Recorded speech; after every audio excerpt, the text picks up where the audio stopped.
পশ্চিমবঙ্গের এক ছোট্ট গ্রাম মহুলডাঙ্গা। গ্রামটি শান্ত, চারদিকে ধান ক্ষেত, শালপিয়ালের বন, আর মাঝখান দিয়ে চলে গেছে একটি পুরনো রেল লাইন। সেই লাইনের পাশে রয়েছে বহু বছর আগে বন্ধ হয়ে যাওয়া মহুলডাঙ্গা হল্ট স্টেশন। প্রায় ৩০ বছর আগে একটি ভয়ঙ্কর ট্রেন দুর্ঘটনার পর স্টেশনটি বন্ধ করে দেওয়া হয়। সরকারি রিপোর্টে লেখা হয়েছিল ব্রেক ফেল করায় ট্রেনটি লাইনচ্যুত হয়েছিল। আজও গ্রামের বয়স্ক মানুষজন বলে, প্রতি অমাবস্যা রাতে ঠিক রাত ২টোয় সেই ট্রেন আবার ফিরে আসে। সবাই বলে ভুতুড়ে ট্রেন। কলকাতায় বসবাসকারী সায়ন একজন জনপ্রিয় ইউটিউব কন্টেন্ট ক্রিয়েটর। তার চ্যানেলে রহস্যময় জায়গা, ভূতের গল্প আর লোককথা নিয়ে বিভিন্ন ভিডিও বানানো হয়। একদিন তার কাছে একটা পুরনো চিঠি আসে।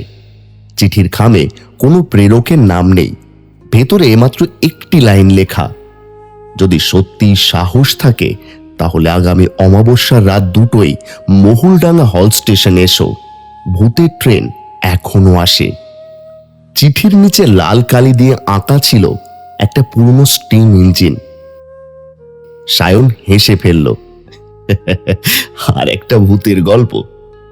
সে ঠিক করলো এই নিয়েই পরের ভিডিও বানাবে। অমাবস্যার রাত। সায়নের সঙ্গে রয়েছে তার ২ বন্ধু, রাহুল ক্যামেরাম্যান আর অর্ক সাউন্ড রেকর্ডিস্ট। রাত 12:30টায় তারা মহুলডাঙ্গা গ্রামে পৌঁছল। কিন্তু অদ্ভুত ব্যাপার, গ্রামের প্রত্যেকটি বাড়ির দরজা জানলা বন্ধ। রাস্তায় একটিও মানুষ নেই, শুধু দূরে কোথাও কুকুরের দীর্ঘ কান্নার শব্দ। একটি চায়ের দোকানের সামনে একজন বৃদ্ধ বসেছিলেন। সায়ন এগিয়ে গিয়ে জিজ্ঞেস করল, কাকু, মহুলডাঙ্গা হল্ট স্টেশনটা কোন দিকে? বৃদ্ধ মাথা তুলে তাদের দিকে তাকালেন। তার চোখে স্পষ্ট আতঙ্ক। তোমরা কি শহর থেকে এসেছো? হ্যাঁ। ভূতের ট্রেনের জন্য? সায়ন হেসে বলল, হ্যাঁ, ভিডিও বানাতে এসেছি। বৃদ্ধ ধীরে ধীরে উঠে দাঁড়ালেন।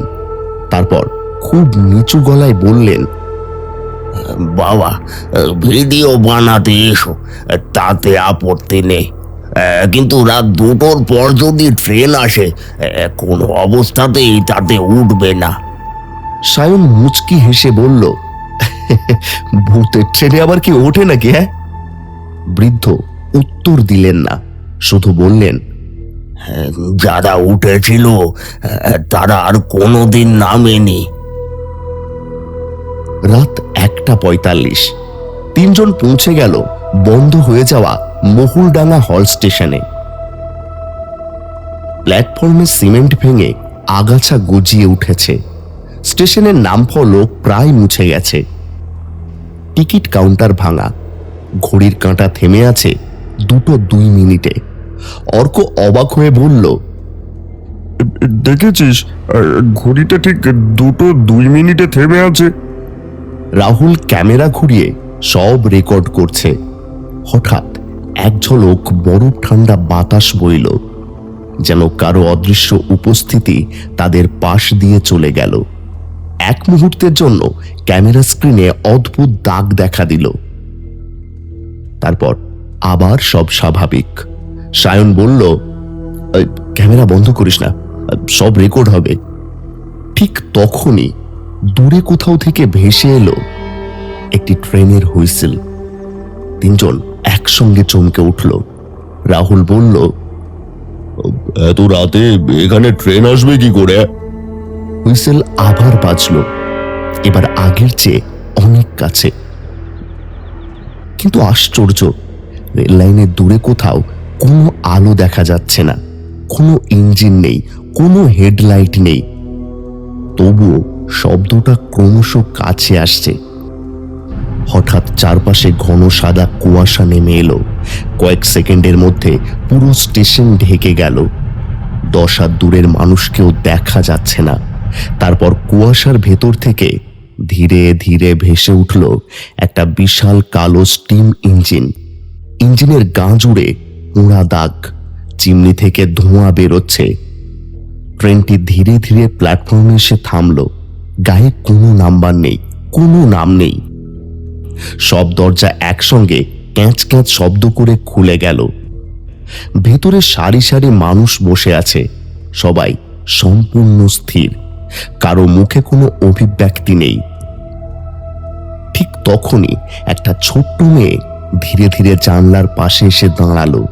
সে সায়নের দিকে তাকিয়ে মৃদু হেসে বলল, তুমি দেরি করে ফেলেছ, আমরা অনেকক্ষণ ধরে তোমার অপেক্ষা করছি। সায়নের বুকের ভেতরটা হিম হয়ে গেল। ঠিক সেই মুহূর্তে ট্রেনের ভেতর থেকে একসঙ্গে শত শত মানুষের গলা ভেসে এলো, উঠেছো, উঠেছো, তোমার আসন খালি আছে, উঠেছো। আর অর্ক কোনো কথা না বলে ধীরে ধীরে ট্রেনের দরজার দিকে হাঁটতে শুরু করলো। সায়ন চিৎকার করে উঠল, আরে আরে অর্ক, দাঁড়া দাঁড়া তুই! কিন্তু অর্ক যেন কিছুই শুনতে পাচ্ছে না। তার চোখ দুটো কাচের মতো স্থির, মুখে কোনো অভিব্যক্তি নেই। ধীরে ধীরে সে ট্রেনের দরজার দিকে এগিয়ে যাচ্ছে। রাহুল তাড়াতাড়ি তার হাত চেপে ধরল। আরে অর্ক, কি করছিস কি? অর্ক হঠাৎ থেমে গেল, তারপর অত্যন্ত শান্ত গলায় বলল, ওরা আমাকে ডাকছে, আমায় যেতে হবে। এই কণ্ঠস্বর অর্কের ছিল না, এ যেন এক বৃদ্ধ মানুষের গলা। সায়নের বুক কেঁপে উঠল। ঠিক তখনই ট্রেনের ভেতর থেকে একটা কালো কোট পরা টিকিট পরীক্ষক নেমে এলো। চারপাশে কুয়াশা, তার মুখ ফ্যাকাশে, চোখ দুটো সম্পূর্ণ সাদা। সে ধীরে ধীরে পুরনো টিকিট বের করে সায়নের দিকে বাড়িয়ে দিল। টিকিটে লেখা, যাত্রীর নাম সায়ন মুখার্জি, গন্তব্য শেষ স্টেশন, সময় রাত 2টো। সায়নের হাত কাঁপতে লাগলো। এটা এটা এটা কিভাবে সম্ভব? টিকিট পরীক্ষক ঠোঁটে অদ্ভুত হাসি ফুটিয়ে বলল, যাদের নাম একবারে লেখা হয় তারা আর ফিরতে পারে না। ঠিক সেই মুহূর্তে প্ল্যাটফর্মের বাতিগুলো একসঙ্গে নিভে গেল। চারিদিকে শুধু ঘন অন্ধকার। তারপর একসঙ্গে শত শত মানুষের কান্না। কেউ সাহায্য চাইছে, কেউ নিজের সন্তানকে ডাকছে, কেউ বলছে, আমাদের নামিয়ে দাও। রাহুল ক্যামেরাটা হাতে নিয়ে ট্রেনের জানলার দিকে তাকালো, আর যা দেখলো, প্রতিটা সিটে বসে আছে পোড়া রক্তাক্ত ছিন্ন ভিন্ন মানুষ। তাদের চোখ খোলা, সবাই একদৃষ্টে তাকিয়ে আছে তাঁর দিকে। হঠাৎ একটি বৃদ্ধা হাত বাড়িয়ে ফিস ফিস করে বললেন, আমাদের মুক্তি দাও। সায়ন আতঙ্কে পিছিয়ে এলো।